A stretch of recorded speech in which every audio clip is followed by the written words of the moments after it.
Hello friends, मैं Raunak Ali Siddiqui advocate, Kannad district Aurangabad, Maharashtra state, अपने इस चैनल ले मैन नो द लॉ में आप सभी का स्वागत करता हूँ। मेरे इस चैनल का पर्पज़ हेतु ये है कि सामान्य व्यक्ति को विभिन्न कायदे कानून से अवगत करा सकूं। सामान्य व्यक्ति को या तो कानून की मालूमात है ही नहीं, या है तो बहुत कम और अधूरी है। मैं आज हिंदू लॉ पर बहस करूंगा, आपको हिंदू लॉ समझाने की कोशिश करूंगा। हिंदू लॉ के तहत मैरिजेस, पार्टीशन, एडॉप्शन, मेंटेनेंस, बहुत सारी चीज़ें कवर की गई हैं। सबसे पहले तो मैं ये बता दूं कि हिंदू लॉ एक पर्सनल लॉ है। जो पर्सनल लॉज होते हैं, हिंदू लॉ, इस्लामिक लॉ, ये कोडिफाइड नहीं है, यानी बाकायदा दफ़ात, सेक्शंस जिसको कलम कहते हैं, उसमें उनको बांधा नहीं गया, एक एक्ट नहीं बनाया गया। ये स्कॉलर्स ने और विद्वानों ने इसको कंपाइल किया है, लेकिन कायदा वही है जो हिंदू लॉ का परंपराओं के तहत हज़ारों वर्षों से की परंपराओं से जो निकाला गया है, कौटुंबिक व्यवस्था वगैरह वगैरह, उसी को उसके अंदर कंपाइल किया जाता है, एकत्रित किया जाता है। अब आज जो मैं बहस करूंगा, समझाने की कोशिश करूंगा, वो सब्जेक्ट है हिंदू एकत्र कुटुंब, हिंदू एकत्र कुटुंब मिड़कत और हिंदू कोपासनरी, इंग्लिश में जिसको कहेंगे Hindu joint family, Hindu joint family property and coparcenary property. अब हिंदू एकत्र कुटुंब की मिड़कत, ये तो हमारे समझ में आ गया। अब कोपासनरी को समझना होगा। कोपासनरी इंग्लिश वर्ड है। अगर ऑक्सफोर्ड डिक्शनरी में इसकी मीनिंग देखें हम, तो कोपासनरी का अर्थ है joint share in inheritance, joint ownership, joint airship. अब इसको हिंदी में मैं कहूँगा एकत्र मालकी, एकत्र मिल्कियत। किसी प्रॉपर्टी, किसी स्टॉक में है, न्यूक्लियस है किसी हिंदू फैमिली को, साधन है जो सिद्ध ऐसा साधन है जिसके तहत प्रॉपर्टी बनाई जा रही है, और कुटुंब एक है बिल्कुल, तो वो एकत्र कुटुंब की मिड़कत हुई है। और कुटुंब भी एकत्र है, उसको मिड़कत भी है, तो एकत्र कुटुंब की मिड़कत साथ साथ चल रही है।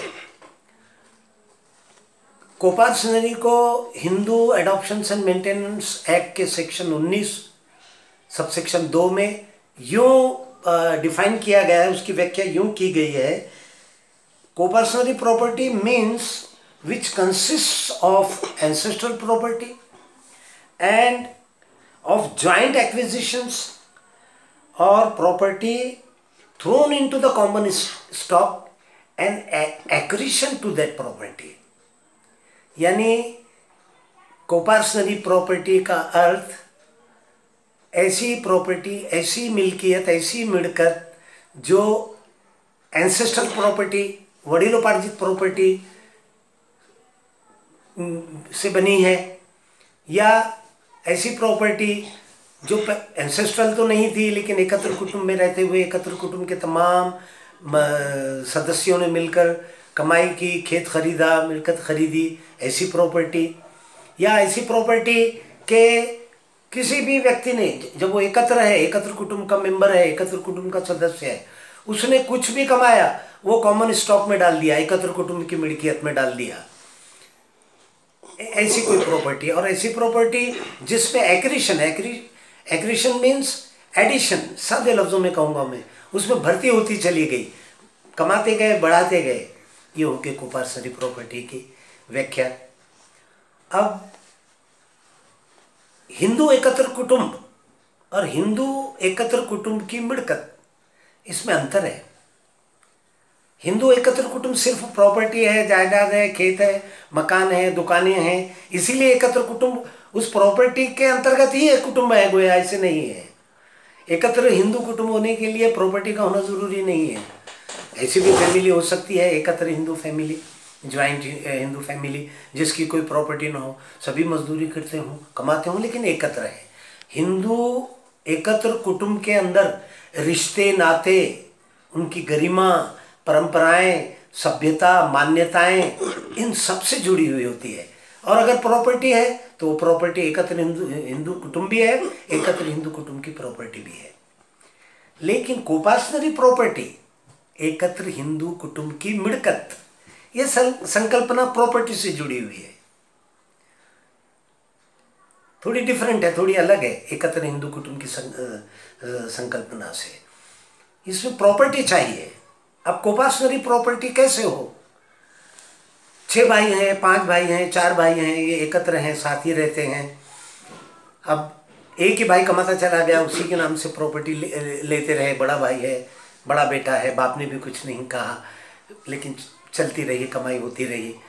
अब वो शख्स अगर ये कहे, वो व्यक्ति ये कहे कि ये मेरी अकेली की है, तो एकत्र कुटुंब में रहते हुए सभी ने मिलकर कमाई की, सभी कमाते रहे, मजदूरी करते रहे, कोई छोटा मोटा व्यापार करते रहे, अलग अलग तरह तरह के व्यापार करते रहे और किसी एक के नाम से लेते रहे, तो वो कॉमन स्टॉक में वो प्रॉपर्टी जमा हुई, एकत्र हिंदू कुटुंब की प्रॉपर्टी हुई वो।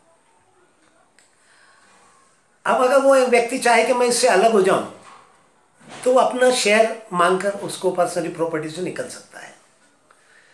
अब आप कहेंगे कि एकत्र हिंदू कुटुंब और कोपासनरी प्रॉपर्टी ये अलग अलग हैं क्या? अलग अलग तो नहीं है, ये जुड़े हुए ही हैं, लेकिन उनकी पहचान, उनका आइडेंटिफिकेशन समय के साथ आता है। अब मैं उसका उदाहरण दूंगा। एक व्यक्ति है, उसका एक भाई है, उनके बाप दादा से न्यूक्लियस था उसको। Nucleus means central part. सादे लफ्जों में नहीं समझा। सेंट्रल पार्ट, न्यूक्लियस का अर्थ होता है सेंट्रल पार्ट, एटम से संबंधित होता वो central part round which other parts are collected और अदर पार्ट्स आर एडेड। अब इसको हिंदू में फॉर एग्जाम्पल सादे शब्दों में कहूंगा मैं, साधन है उस फैमिली का, कमाने का कोई साधन। एक प्रॉपर्टी है जो सिर्फ आपके नाम से है, out and out sale deed आपके नाम से है, यहां तक कि म्यूटेशन एंटी 712 एक्सट्रैक्ट आपके नाम से है।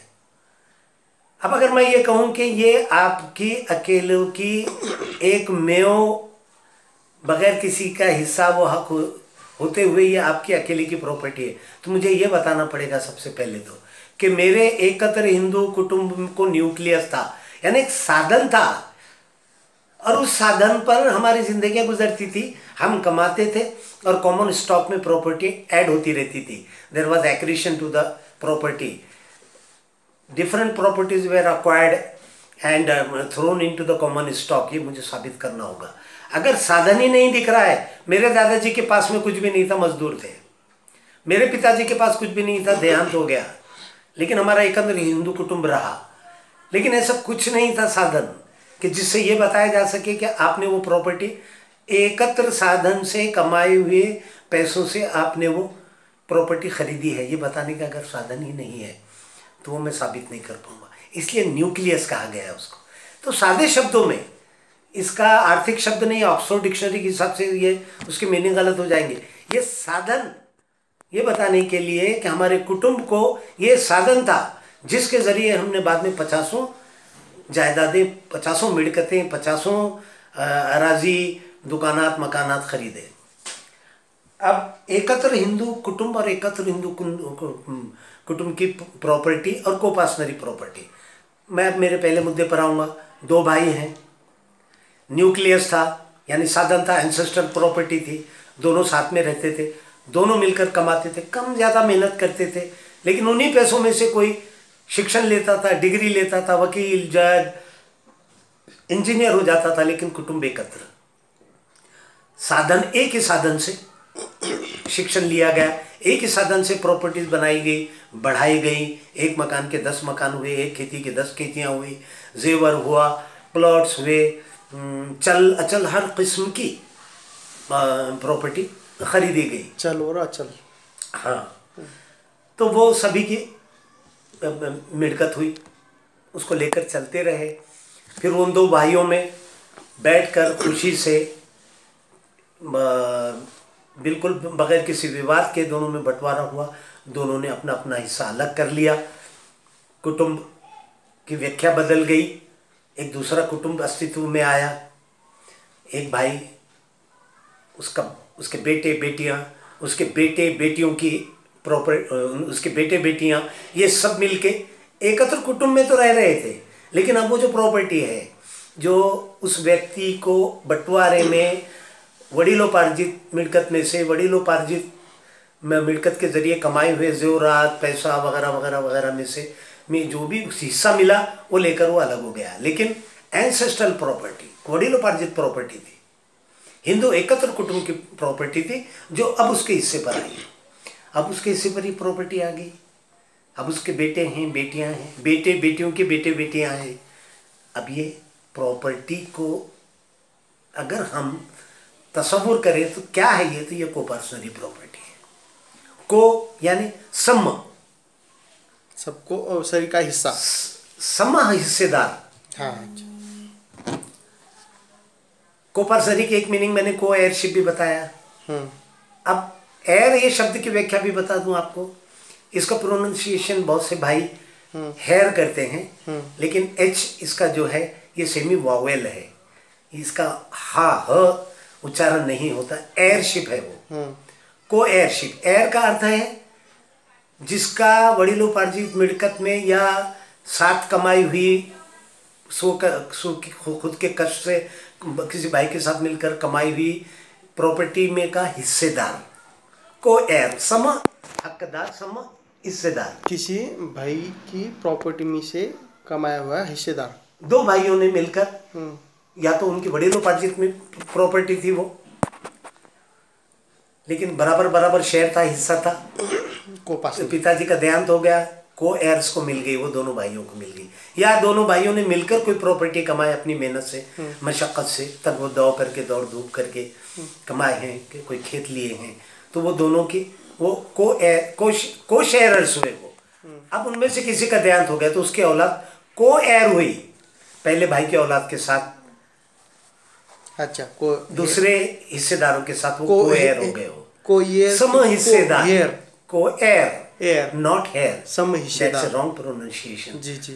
Yes, I am very careful. I am very particular so far as pronunciation of English words is concerned. वो चार because ji ji. and you see the beauty of the languages. So far as my knowledge is concerned, as far as my experience is concerned, pronunciation plays a pivotal role. It makes the language beautiful. Ji. It sounds beautiful. जी। अब ये property को पर्सनरी property हो गई इनकी। अब इसमें बाप ये नहीं कह सकता कि मुझे हिस्सा मिला था मेरे भाई के साथ, मेरे बाप की प्रॉपर्टी में से मला हक्क मिळाला होता, माझ्या बापाच्या मिळकतीतून वाटणीत मला मिळालेली, तुमचा काय नाही. No, he alone, neither he can transfer the property, neither he can use it for his own purposes. If it is, he uses it for the purpose of accretion, addition to the stock, अगर वो पहली मिल्कत को बढ़ाने के लिए कमाता है, लगाता है, तो भी वो सभी की कोपर्सनरी प्रॉपर्टी कहलाएगी. अब ये कोपर्सनरी प्रॉपर्टी कोई एक अकेला अगर ये चाहे कि अब मुझे अलग होना है, और वो बैठकर सभी बैठते हैं, पिताजी, भाई, बहनें वगैरह वगैरह जो भी कोपार्टनर्स हैं, समय हिस्सेदार शेयरर्स हैं, वो उनको लेकर बैठता है और एमिकेबली विदाउट एनी डिस्प्यूट वगैरह विवाद के वो अपना हिस्सा अलग कर लेता है.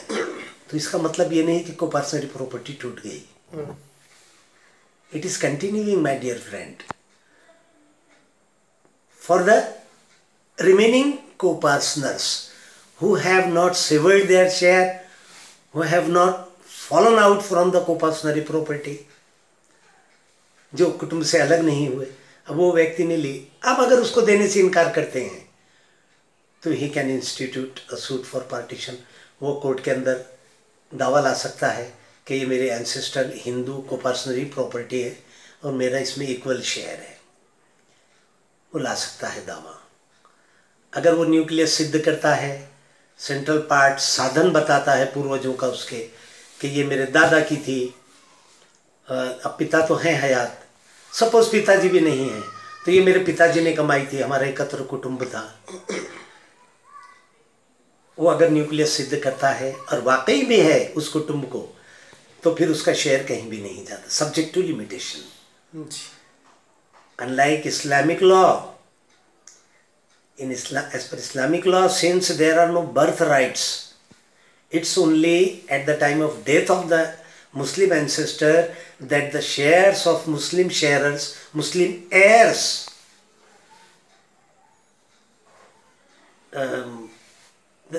only after death of the ancestor the property devolves to the shares of the Muslim sharers. This concept is not in Hindu law. ये संकल्पना हिंदू लॉ में नहीं है।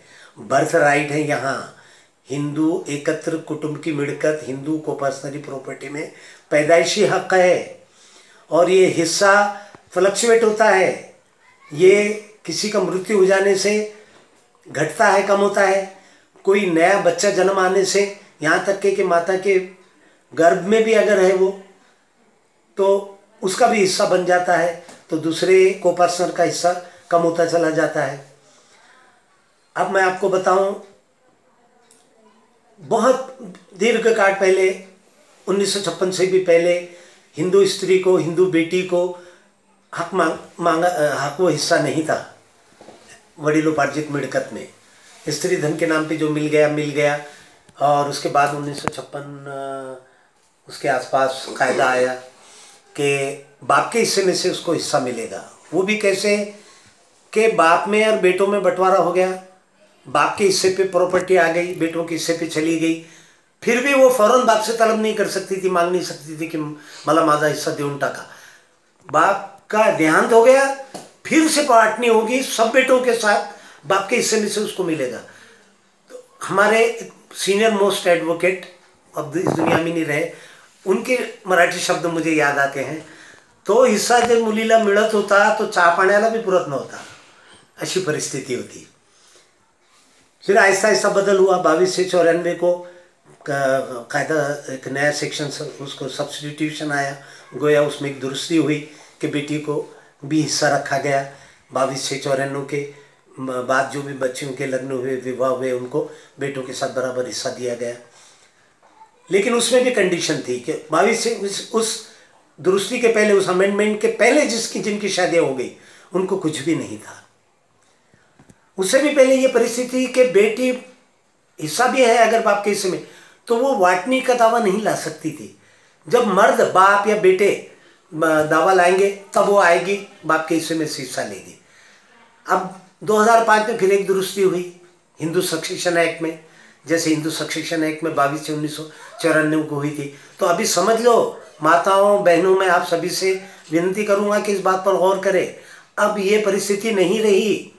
2005 की तरतूद से, अमेंडमेंट से, हिंदू सक्सेशन एक्ट का कलम 6 में दुरुस्ती के ज़रिए से अब आपको भी कोपार्सनर बना दिया गया है। आपका भी उतना ही हक व हिस्सा है जितना आपके भाइयों का है कोपार्सनरी प्रॉपर्टी में, आपके पिताजी की छोड़ी हुई प्रॉपर्टी में। एक क्वेश्चन पूछिए।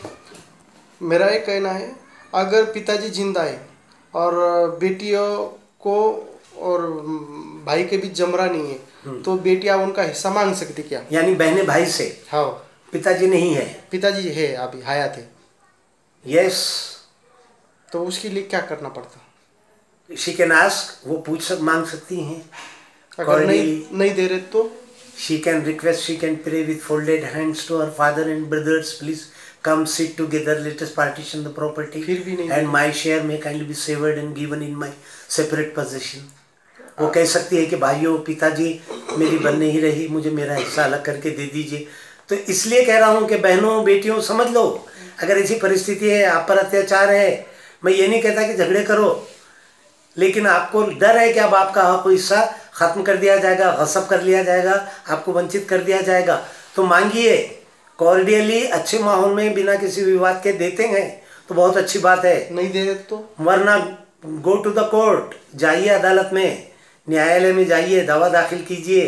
पिताजी के खिलाफ भी कर सकते। आपको कोई इंतज़ार नहीं करना पड़ेगा कि पिताजी या भाई आके वाटनी ओपन करें तो मैं आके उसमें शामिल हो जाऊँ।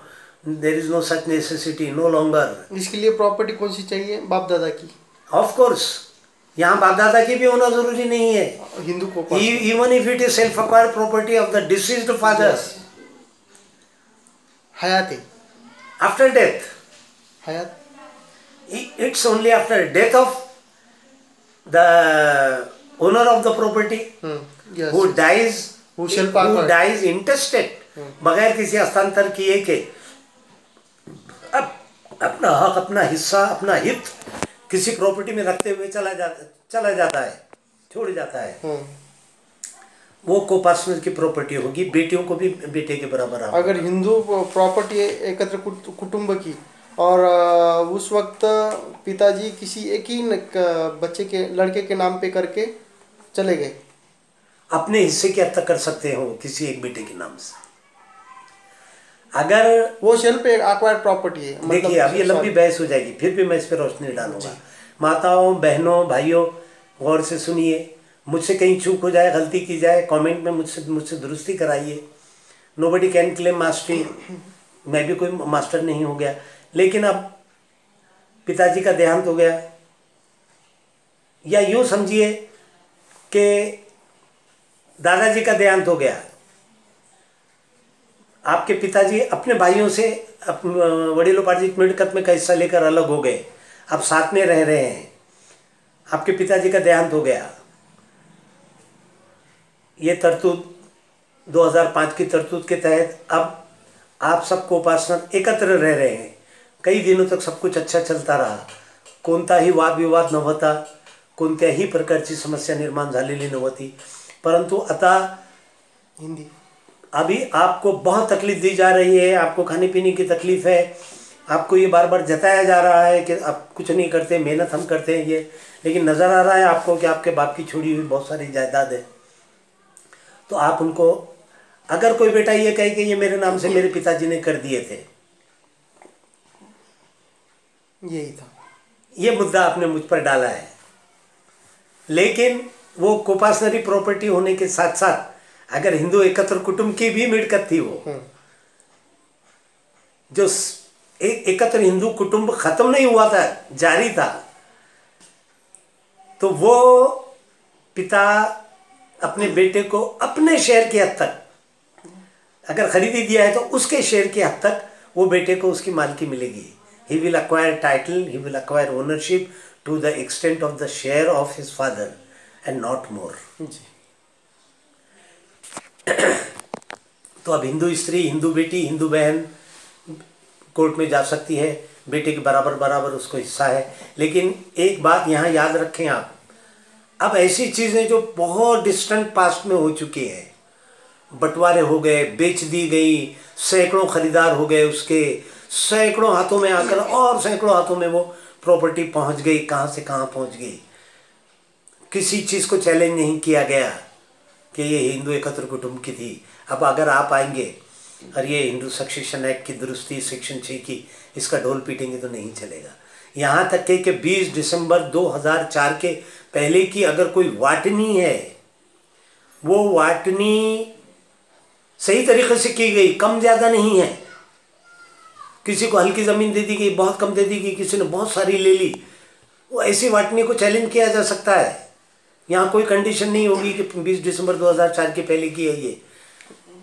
ऐसा हकदार फिर वो बेटा हो, जिस बेटा भी क्यों ना हो, कि मेरे साथ अन्याय हुआ है, he can again open the partition हुआ और वाटनी ला सकता है, प्रोवाइडेड, शर्त बशर्ते कि वो साबित करे कि ये वाटनी हिंदू लॉ के तहत थी ही नहीं, ये तो मनमानी कर दी गई जी, तालिबानी बंटवारा हो गया है ये। इस तरीके का मामला ना हो जी। मतलब इसमें ये कह सकते कि अगर कम ज़्यादा ज़मीन हो गई तो बाद में उसको कोर्ट में दावा लाके बराबर कर सकते हैं। अब 20 दिसंबर 2004 के पहले की वाटनी हो गई, कायदेशीर हो गई, सबको बराबर बराबर हक हिस्सा दिया गया, उसमें कोई चूक नहीं। सादे शब्दों में मैं कहूँगा कोई झोल झाल ऐसे वाक्य यूज़ होता है कभी कभी, अदालतों में बहुत से विटनेसेस यूज़ करते हैं, कुछ भी नहीं है, ऐसी वाटनी को कुछ भी टच नहीं होगा। रिट्रोस्पेक्टिव इफेक्ट, यानी पहले जो चीज़ें हो चुकी, पास्ट की, भूतकाल की चीज़ों को, वाटनी को कोई चैलेंज नहीं किया जा सकेगा। उसमें उसको आप चैलेंज करके कि इसको रद्द बादल करें और नए section 6 Hindu succession act, Hindu वारसा कायदा की कलम 6 के तहत हमको वो वाटनी मंजूर नहीं है। यानी कम ज़्यादा रही भी तो भी नहीं कर सकते। कम ज़्यादा अगर हमें बताया ना आपको, वो उस पे कर सकते तो उसको तो ये सेक्शन 6 की दुरुस्ती आने के पहले से है ये वो चीज़ तो, जी। कि आप वाटनी वो वाटनी और बराबर रहे तो नहीं कर सकते। हाँ, कुछ भी नहीं किया जा सकता। क्लियर हो गया। अब ये कोपासनरी प्रॉपर्टी में एक व्यक्ति, एक मेंबर कोपासनरी का अपना हक लेके अलग हो गया, बेटा हो बेटी हो, तो कोपासनरी प्रॉपर्टी टूट गई ऐसा नहीं है। बाकी के सदस्य उसको शुरू रख सकते हैं, जारी रख सकते हैं। अब ये इस बात का ख्याल रखें कि मेरे ऊपर के 3 एंसेस्टर्स, 3 पूर्वज क्या हयात रहते हुए एकत्र कुटुंब चल रहा है, तो डिग्रीज का ख्याल रखें कि मेरे पहले के इमीडिएट 3 एंसेस्टर्स इसको एक्सीड ना हो, बाप, दादा और परदादा, हाँ, इसको एक्सीड ना हो, ये डिग्री को ध्यान में रखते हुए वाटनी बंटवारा वगैरह वगैरह कर लिया जाए। अदरवाइज आपको हिंदू एकत्र कुटुंब टूटकर कोपासनरी बनने के बाद, आपके पिता को हक मिलने के बाद हिंदू सक्सेशन ओपन होने के, हिंदू सक्सेशन एक्ट के तहत सक्सेशन ओपन होने का इंतजार करना होगा। अगर एकत्र हिंदू कुटुंब से कोई एक व्यक्ति निकल जाना चाहता है तो उसने डिग्रीज का ख्याल रखना चाहिए। ये 3 पूर्वज कौन है पहले के, हाँ ये 3। अब ये तमाम बातें, अब ये बेटियों का कितना सरल और सीधा हो गया है। अब अगर ये पूछा जाए कि ये इसके तहत और इस्लामिक लॉ के तहत क्या फ़र्क है, तो बहुत बड़ा फ़र्क है सर। ये जो पहले आप बोले ये 3 जो पूर्वज हमारे बाप, दादा और परदादा, तो ये संकल्पना कुछ ऐसी ओपन नहीं हुई। एकत्र हिंदू कुटुंब है वो। हाँ, तो फिर उसके अगर उस एकत्र कुटुंब की मिलकत भी है तो एकत्र हिंदू कुटुंब भी है और एकत्र हिंदू कौटुंबिक मिलकत भी है। अच्छा, और साथ में चले आ रहा है। हाँ, एकत्र हिंदू कुटुंब मिलकत भी है और एकत्र हिंदू कुटुंब है। और क्या है, आप ये पूछना चाह रहे हैं कि एक कुटुंब है, हिंदू एकत्र कुटुंब है, हाँ। वो साथ ही रह रहे हैं, लेकिन कोई प्रॉपर्टी नहीं है, वडिलोपार्जित नहीं, कोई साधन नहीं, न्यूक्लियस नहीं जो पहले से चला आ रहा है, जिसके जरिए प्रॉपर्टी बढ़ाई जा रही थी। मजदूरी करते हैं, खाते हैं, कमाते हैं, शिक्षण नहीं, कुछ भी नहीं। उसमें से एक भाई शिक्षण के लिए चला जाता है, सब भाई मिलकर उसकी मदद करते हैं। अब वो एकत्र हिंदू कुटुंब के व्यक्ति मिलकर उसको बढ़ा रहे हैं, शिक्षण दे रहे हैं। लेकिन अगर वो उधर रहते हुए शिक्षण के साथ साथ और कोई काम करता है, व्यवसाय करता है, कमाई कर लिया, हिंदू एकत्र कुटुंब का एक पैसा भी वो उसके लिए नहीं लेता है, कुछ भी नहीं लेता है, कमाने लग जाता है, भाइयों की भी मदद करता है, लेकिन अपनी कोई एक मिलकत अलग से खरीद लेता है, बाहर के गांव में जाकर रहता है, वडिलोपार्जित घर में भी नहीं रहता है, रहने लग जाता है। वडिलोपार्जित घर में उसका हक व हिस्सा है, सभी भाइयों का है, उस घर की हद तक वो एकत्र हिंदू कुटुंब है, सभी का उसमें हिस्सा है। लेकिन अब वो कोई न्यूक्लियस तो नहीं है कि कोई कमाई हो रही थी, उसने मेहनत करके भाइयों को भी भेजता रहा कि वो पहले कमाते थे, मुझे देते थे, अब मैं कमा रहा हूँ, उनको भी दे रहा हूँ, और उसी के साथ साथ वो कमाई करके जायदाद खरीदता है, शादी हो जाती है, उसकी खरीदी के तहत लेता है, रजिस्टर्ड सेल के तहत, बिल्कुल रजिस्ट्रेशन एक्ट के तहत रजिस्टर्ड कन्वेंस के जरिए किसी प्रॉपर्टी का मालिक बनता है और उसके नाम से उसकी म्यूटेशन एंट्रीज होती हैं। या अगर वो कोई कमर्शियल इलाके की कोई मार्केट वैल्यू की प्रॉपर्टी है, खेती बाड़ी नहीं है, वो नॉन एग्रीकल्चरल लैंड है, कुछ है, उसको डेवलप करता है, लाखों कमाता है, तो उस पर चैलेंज, उसको नहीं कहेंगे सब आकर के ये हमारी एकत्र कुटुंब की है। अच्छा। और उनको पता भी रहता है कि उसने कमाया है, उसी की है, वो हमको पैसे भेज रहा है, चलता आ रहा है। अचानक उसकी औलाद, उसका देहांत हो जाता है, उसके औलादे हैं, बाद में उस मय्यत व्यक्ति के भाई अगर ये कहें कि हमारी एकत्र कुटुंब की प्रॉपर्टी है ये, हिंदू कुटुंब की, यहाँ नहीं चलेगा, न्यूक्लियस ही नहीं है, उसकी सेल्फ अक्वायर्ड प्रॉपर्टी है ये बड़ा अहम नुक्ता है भाइयों। तो फिर ये अदालतों में हिंदू पार्टीज के जितने भी दावे मेरी नज़र से गुजरे हैं, कमोबेश 38 बरस की वकालत में, उसमें मेरे देखने में आया कि कोई व्यक्ति ये कहता है कि ये मेरी एकमात्र मेरी कमाई हुई मेरी मेहनत की है, एकत्र हिंदू कुटुंब की नहीं है, ये उसको सिद्ध करना बहुत मुश्किल होता है। उसको साबित करना होता है कि कोई साधन ही नहीं था, कोई न्यूक्लियस ही नहीं था, सब मजदूर थे, अपने अपने पेट भरते थे, एक दूसरे को साथ देते थे, खाते पीते थे साथ में, और ये मैंने मेहनत करके अलग से कमाया, ये सिद्ध करना पड़ता है, उसको साबित करना पड़ता है। और कोई शख्स ये कोई व्यक्ति ये क्लेम करे कि ये हिंदू एकत्र कुटुंब की प्रॉपर्टी है, तो उसको सिद्ध करना पड़ेगा कि न्यूक्लियस था, साधन था, ऐसे ऐसे हम मेहनत करते थे, ऐसे ऐसे प्रॉपर्टीज खरीदते थे, कुछ मेरे नाम से ली गई, कुछ उसके नाम से ली गई, कुछ तीसरे भाई के नाम से ली गई, हमारा एकत्र कुटुंब था। तो मैंने एक चीज़ लिया खरीदी से, तो कि मैं मालिक, मैं तो नहीं कह रहा कि मैं हूँ, वो भी नहीं कह सकता। तो वो उसी स्टॉक की और हिंदू एकत्र कुटुंब की कोपासनरी प्रॉपर्टी की बंटवारे के लिए, वाटने के लिए अगर दावा लाना है, तो आप कहेंगे कि मैं औरंगाबाद की मिलकत को छोड़ देता हूँ, अभी कन्नड़ की ही मिलकत के लिए, जायदाद के लिए डालता हूँ, तो नहीं है। तमाम एक दावे के अंदर सब प्रॉपर्टीज़ को आपको लाना पड़ता है, हौच-पौच कहते हैं उसको, कि उसमें तमाम प्रॉपर्टीज लाना ज़रूरी है। इस्लामिक लॉ में ये नहीं है जी। अभी स्टॉप करेंगे। हो गया कि 10 मिनट? कैसा रहा?